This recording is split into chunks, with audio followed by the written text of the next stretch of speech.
आज 5 फरवरी 2021 के बाबा के मधुर महावाक्य हैं और आज की मुरली में बाबा हम बच्चों को समझाते हैं कि बच्चे शिव बाबा का अवतरण इस संसार में इसलिए होता है ताकि हम मनुष्य आत्मा को धर्म श्रेष्ठ कर्म श्रेष्ठ बना सके। और वो कैसे बाबा करते हैं? जब बाबा हम बच्चों को कर्म अकर्म विकर्म की गुह्य गति का ज्ञान स्पष्ट करते हैं और जीवन के अंदर श्रेष्ठ धर्म का आचरण सिखाकर मनुष्य के कर्म विकर्म तब बनते हैं जब वो विकारों के वशीभूत होकर कर्म करते हैं।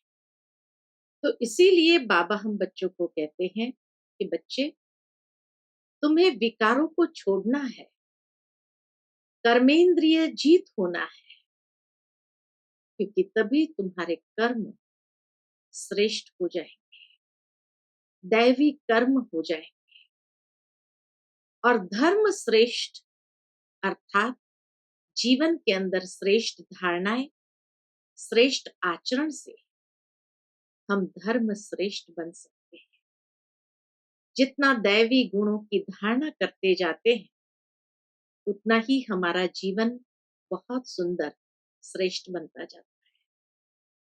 तो सुनते हैं बाबा के मधुर महावाक्य। ओम शांति। मीठे बच्चे, यहाँ तुम्हारा सब कुछ गुप्त है, इसलिए तुम्हें कोई भी ठाठ नहीं करना है।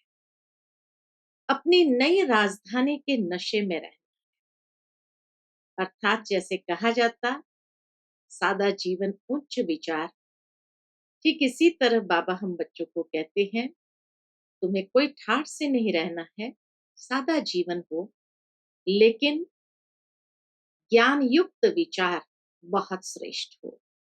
आज के मुरली का प्रश्न है, श्रेष्ठ धर्म और दैवी कर्म की स्थापना के लिए तुम बच्चे कौन सी मेहनत करते हो?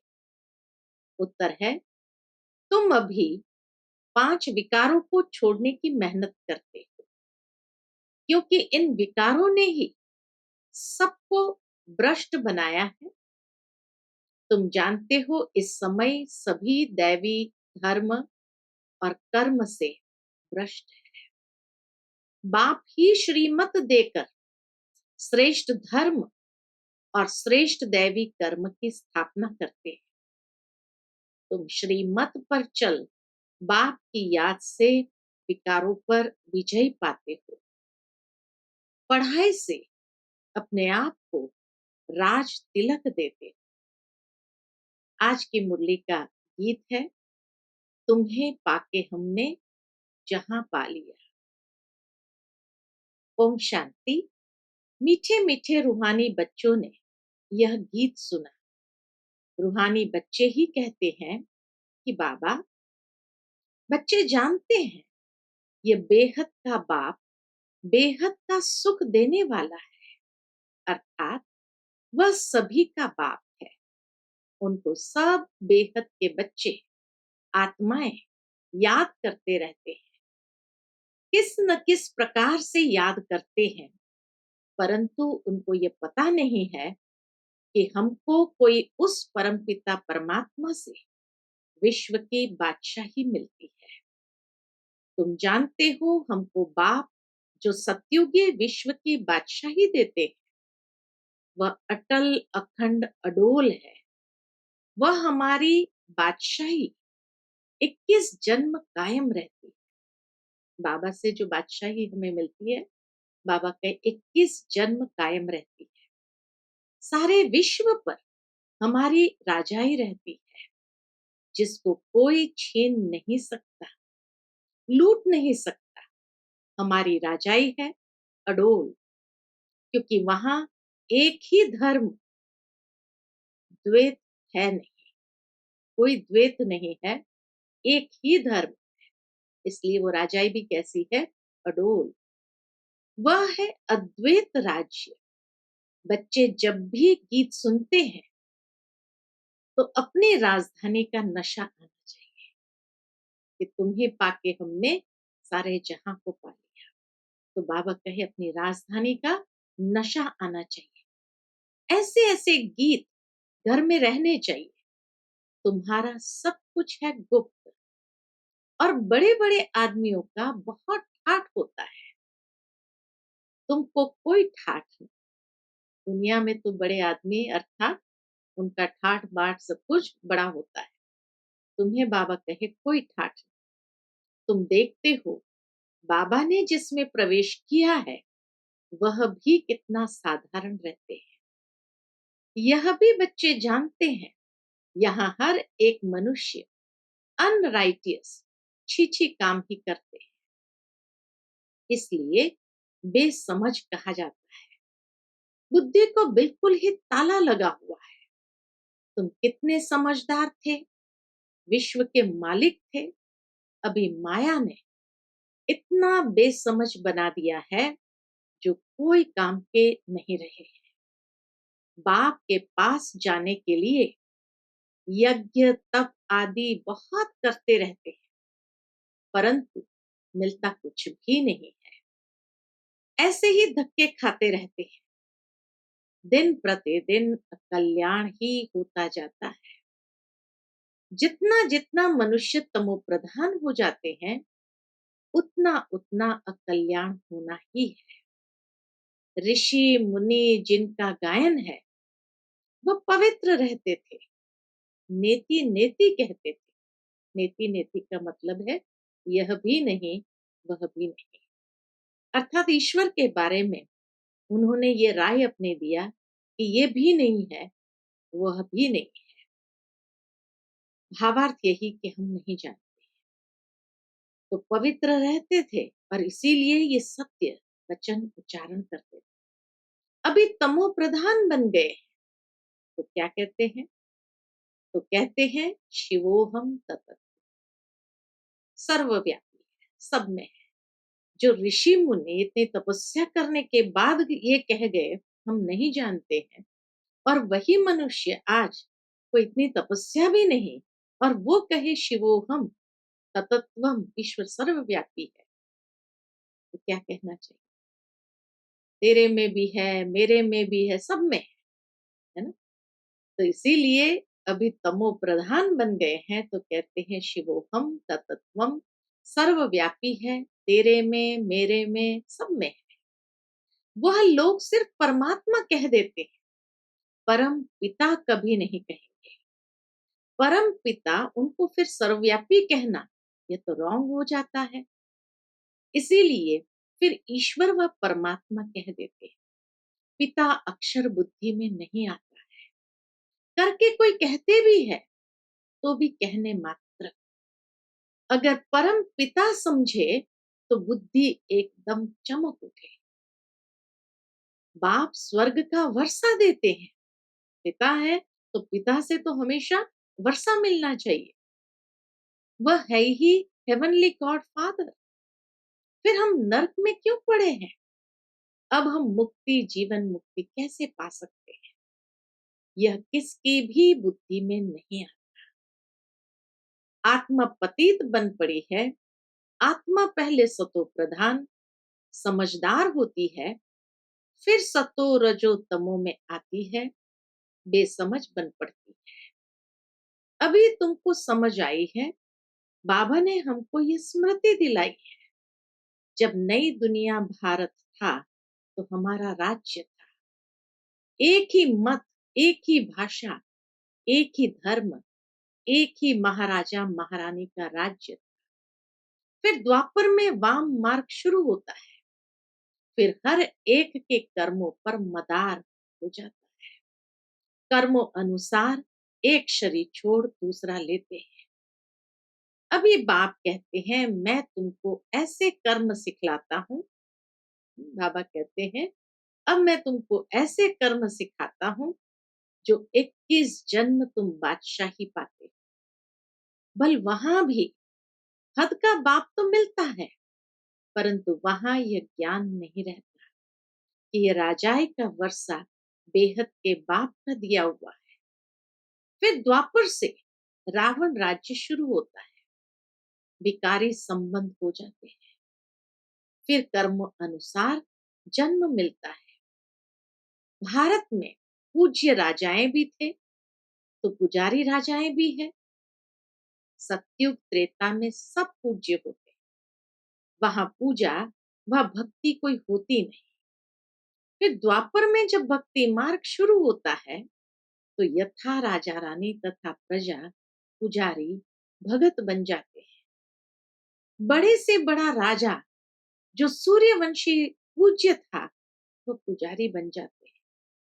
अभी तुम जो वाइसलेस बनते हो, उसकी प्रारब्ध 21 जन्म लिए। अब जब वाइसलेस बनते हैं, तो बाबा के उसकी प्रारब्ध 21 जन्म लिए। फिर भक्ति मार्ग शुरू होता है। देवताओं के मंदिर बनाकर पूजा करते रहते हैं। यह सिर्फ भारत में ही होता है। 84 जन्म की कहानी जो बाप सुनाते हैं, वह भी भारतवासियों के लिए है। और धर्म वाले तो आते ही बाद में है। फिर तो वृद्धि होते होते ढेर के ढेर हो जाते हैं। वैरायटी, भिन्न भिन्न धर्म वालों के फीचर्स हर एक बात में भिन्न भिन्न हो जाते हैं। द्वापर के बाद सारी सृष्टि के अंदर भिन्नता, हर बात में भिन्नता आ जाती है। सतयुग त्रेता में एक, तो हर एक बात में भिन्न भिन्न हो जाते हैं। रस्म रिवाज भी भिन्न भिन्न होती है। भक्ति मार्ग के लिए सामग्री भी चाहिए। जैसे बीज छोटा होता है, झाड़ कितना बड़ा है। झाड़ के पत्ते आदि गिनती नहीं कर सकते। वैसे भक्ति मार्ग का भी विस्तार हो जाता है। ढेर के ढेर शास्त्र बनाते जाते हैं।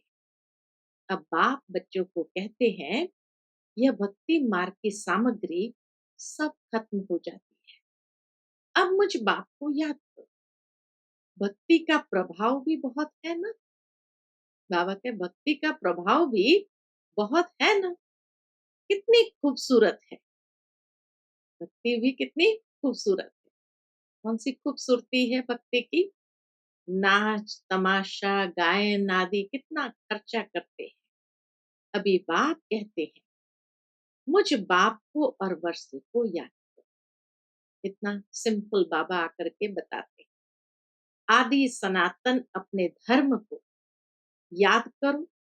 अनेक प्रकार की भक्ति जन्म जन्मांतर तुम करते आए हो। सन्यासी की आत्माओं के रहने का स्थान, तत्व को परमात्मा समझ लेते हैं। ब्रह्म व तत्व को ही याद करते हैं। वास्तव में सन्यासी जब सतो प्रधान है, तो उन्हों को जंगल में जाकर के रहना है शांति में। ऐसे नहीं कि इन्हों को ब्रह्म में जाकर लीन होना है। वह समझते हैं ब्रह्म की याद में रहने से, शरीर छोड़ने से ब्रह्म में लीन हो जाएंगे। बाप कहते हैं, लीन कोई हो नहीं सकता। लीन कोई हो नहीं सकती। आत्मा तो अविनाशी है ना, वह लीन कैसे हो सकती। भक्ति मार्ग में कितना माथा कूट करते हैं। बाबा के कितना माथा कूट करते हैं। फिर कहते हैं, भगवान कोई ना कोई रूप में आएंगे। तो सर्वव्यापी कहा, तेरे में मेरे में सब में है कहा। फिर कहेंगे भगवान कोई ना कोई रूप में आएंगे। कितनी कंट्रोवर्सी बातें हैं। तो बाबा कहे, भक्ति मार्ग में कितना माथाकूट करते हैं। फिर कहते हैं भगवान कोई ना कोई रूप में आएंगे। अब कौन राइट। वह कहते हम ब्रह्म से योग लगाए, ब्रह्म में लीन हो जाएंगे। गृहस्थ धर्म वाले कहते भगवान किसी न किसी रूप में पतितों को पावन बनाने आएंगे। ऐसे नहीं कि ऊपर से प्रेरणा द्वारा ही सिखलाएंगे। टीचर घर बैठे प्रेरणा करेंगे क्या। प्रेरणा अक्षर है नहीं। प्रेरणा से कोई काम नहीं होता। बल शंकर की प्रेरणा द्वारा विनाश कहा जाता है। परंतु है यह ड्रामा की नून। उन्हों को यह मुसल आदि तो बनाने ही है, यह सिर्फ महिमा गाई जाती है। कोई भी अपने बड़ों की महिमा नहीं जानता। अपने बड़ों की महिमा अर्थात देवताओं की, पूर्वजों की महिमा नहीं जानते। धर्म स्थापक को भी गुरु कह देते हैं, लेकिन वे तो सिर्फ धर्म स्थापन करते हैं। गुरु उनको कहा जाता है जो सदगति करे। गुरु शब्द का मतलब ही नहीं जानते। बाबा कहे जो धर्म स्थापन करने आए उनको गुरु कह दिया। वास्तव में गुरु होते ही है सदगति करने के लिए।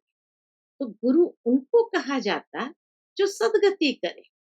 वह तो धर्म स्थापन करने आते हैं, उनके पिछाड़ी उनकी वंशावली आती रहती है। सदगति तो किसकी करते ही नहीं, तो उनको गुरु कैसे कहेंगे? गुरु तो एक ही है जिसको सर्व का सदगति दाता कहा जाता है।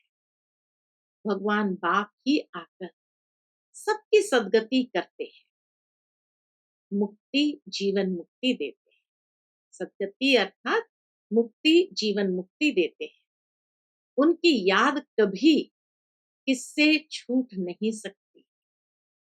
भल पति से कितना भी प्यार हो, फिर भी हे भगवान, हे ईश्वर जरूर कहेंगे, क्योंकि वही सर्व का सदगति दाता है। बाप बैठ समझाते हैं ये सारी रचना है। रचयिता बाप मैं, सबको सुख देने वाला एक ही बाप ठहरा।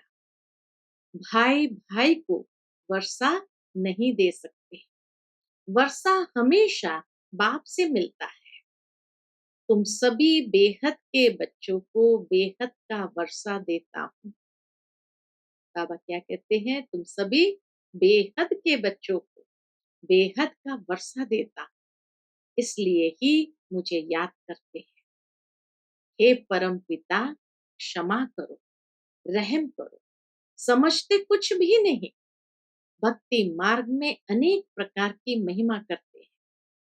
यह भी ड्रामा अनुसार अपना पाठ बजाते रहते हैं। बाप कहते हैं मैं कोई इन्हों के पुकारने पर नहीं आता। यह तो ड्रामा बना हुआ। बाबा का अवतरण ड्रामा अनुसार होता है। ड्रामा में मेरे आने का पाठ नोंदा हुआ है। अनेक धर्म विनाश, एक धर्म की स्थापना। आते भी किस लिए है बाबा? अनेक धर्म विनाश, एक धर्म की स्थापना। व कलयुग का विनाश, सतयुग की स्थापना करनी होती है। मैं अपने समय पर आप ही आता हूं। इस भक्ति मार्ग का भी ड्रामा में पार्ट है। अभी जब भक्ति मार्ग का पार्ट पूरा हुआ, बाबा कहे अभी जब भक्ति मार्ग का पार्ट पूरा हुआ तब मैं आया। नेचुरल है कि बाबा का आने का समय ड्रामा अनुसार है, लेकिन किस समय पर अवतरित होते? तो अभी जब भक्ति मार्ग का पाठ पूरा हुआ तब आया हुआ हूँ। बच्चे भी कहते हैं अभी हम जान गए, 5000 वर्ष के बाद फिर से आपके साथ मिले हैं। कल्प पहले भी बाबा आप ब्रह्मा तन में ही आए थे। यह ज्ञान तुमको अभी मिलता है, फिर कभी नहीं मिलेगा। यह है ज्ञान, वह है भक्ति। ज्ञान की है प्रारब्ध, चढ़ती कला। सेकंड में जीवन मुक्ति कहा जाता है। कहते हैं जनक ने सेकंड में जीवन मुक्ति पाई। क्या सिर्फ एक जनक ने जीवन मुक्ति पाई? जीवन मुक्ति अर्थात जीवन को मुक्त करते हैं। किससे मुक्त करते हैं? तो जीवन मुक्ति का अर्थ बाबा बताते हैं कि एक जनक ने जीवन मुक्ति पाई। तो क्या एक जनक ही जीवन मुक्ति पा सकते, बाकी सबका क्या हुआ? तो जीवन मुक्ति अर्थात जीवन को मुक्त करते हैं। किससे? इस रावण राज्य से। बाप जानते हैं सब बच्चों की कितनी दुर्गति हो गई है। उन्हों की फिर सदगति होनी है, दुर्गति से फिर उच्च गति, मुक्ति जीवन मुक्ति को पाते हैं। पहले मुक्ति में जाकर फिर जीवन मुक्ति में आएंगे, शांति से फिर सुख धाम में आएंगे। यह चक्र का सारा राज बाप ने समझाया है। तुम्हारे साथ और भी धर्म आते जाते हैं। जैसे ही ये चक्र फिरता है, द्वापर युग के बाद देवी देवता धर्म नीचे उतरा, तो उसके बाद और भी धर्म जोड़ते जाते हैं। मनुष्य सृष्टि वृद्धि को पाती जाती है। बाप कहते हैं इस समय यह मनुष्य सृष्टि का झाड़ तमो प्रधान जर्जरीभूत हो गया है। आदि सनातन देवी देवता धर्म का फाउंडेशन सारा सड़ गया है। बाकी सब धर्म खड़े हैं। भारत में एक भी अपने को आदि सनातन देवी देवता धर्म का समझता नहीं है देवता धर्म के, परंतु इस समय यह समझते नहीं है हम आदि सनातन देवी देवता धर्म के थे, क्योंकि देवताएं तो पवित्र थे। समझते हैं हम तो पवित्र है नहीं। हम अपवित्र पतित अपने को देवता कैसे कहलाएं? यह भी ड्रामा के प्लान अनुसार रस्म पड़ जाती है। इस बात की रस्म पड़ जाती है हिंदू कहलाने की। आदमशुमारी में भी हिंदू धर्म लिख देते हैं। पॉपुलेशन की गिनती जब होती है तो उसमें भी बाबा के हिंदू धर्म के लिख देते हैं। कल गुजराती होंगे तो भी हिंदू गुजराती कह देंगे। उन्हों से पूछो तो सही, उन्हों से पूछो तो सही कि हिंदू धर्म कहाँ से आया, तो कोई को पता नहीं है, सिर्फ कह देते हमारा धर्म कृष्ण ने स्थापन किया। कब कहेंगे? द्वापर। द्वापर से ही ये लोग अपने धर्म को भूल हिंदू कहलाने लगे, इसलिए उन्हों को दैवी धर्म भ्रष्ट कहा जाता है। वहां सब अच्छा कर्म करते हैं। कहा? सतयुग त्रेता युग में सब अच्छा कर्म करते हैं, यहाँ सब छीछी कर्म करते हैं।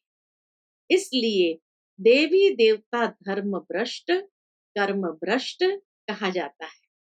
अब फिर श्रेष्ठ धर्म श्रेष्ठ दैवी कर्म की स्थापना हो रही है, इसलिए कहा जाता है अब इन 5 विकारों को छोड़ते जाओ।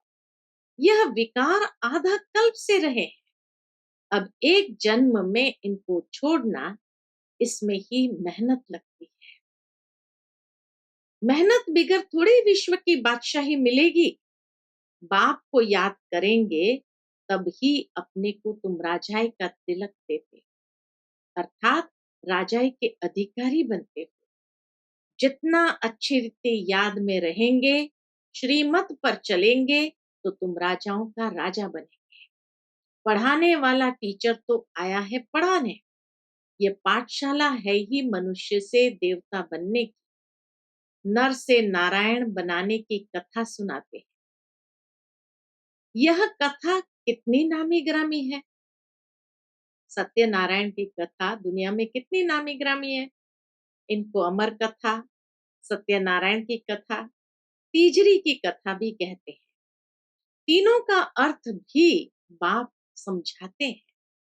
भक्ति मार्ग की तो बहुत कथाएं।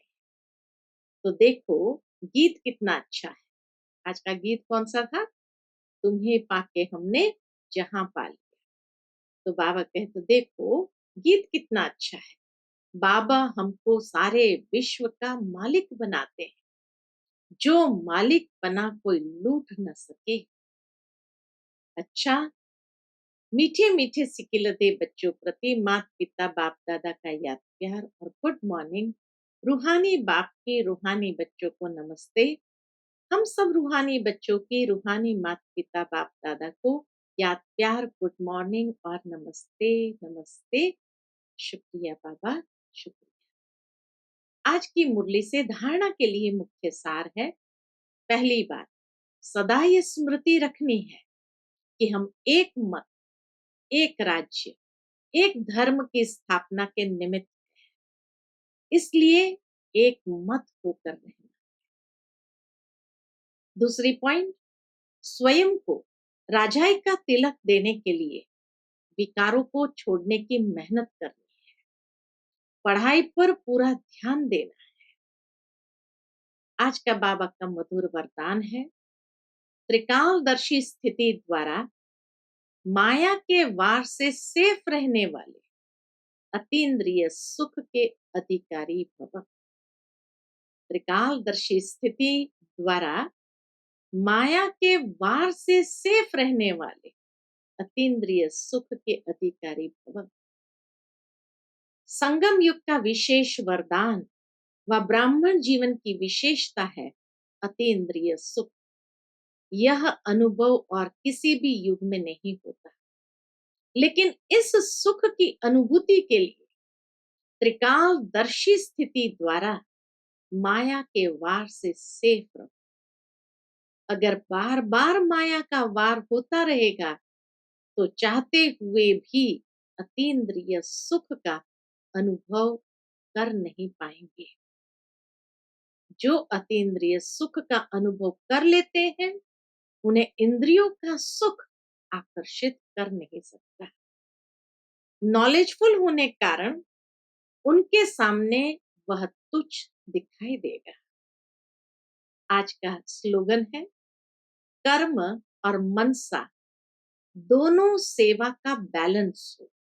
कर्म और मनसा दोनों सेवा का बैलेंस हो तो शक्तिशाली वायुमंडल बना सकेंगे।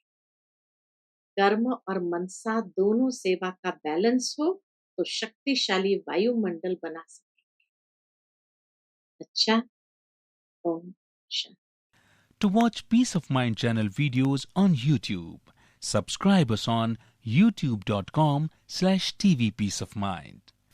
Just a click for a peaceful life.